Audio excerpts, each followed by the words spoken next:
Welcome to Not Milk Never Milk. Subscribe if you're lactose intolerant. In this video, I will show how to make chocolate kulfi at home. Start by simmering full-fat milk slowly until it reduces by about half, stirring to prevent burning. Add cocoa, sugar, and cardamom, then simmer briefly to dissolve flavors. Cool completely, pour into molds, and freeze for at least 6 hours.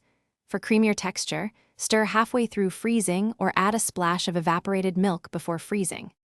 Gather ingredients and tools before you start to keep the process smooth and calm.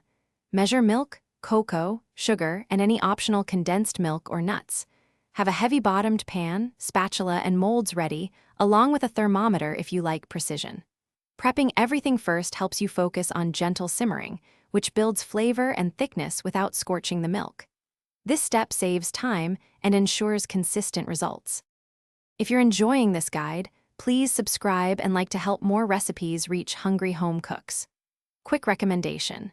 Little Tree's Black Ice is a fun little fix for when your car smells like cardamom, cocoa, or spilled milk after shopping for kulfi ingredients.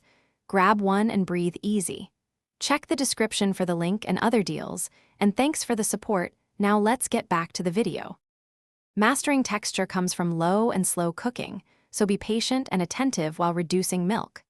Stir frequently, especially as it thickens, to create that dense, creamy base we want. After incorporating cocoa and sweeteners, cool the mixture to room temperature, then refrigerate before molding.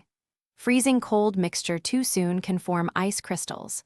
Small adjustments like adding condensed milk or nuts change richness and mouthfeel in predictable ways. Thanks for watching. If this was helpful, leave a like and consider subscribing. See you next time.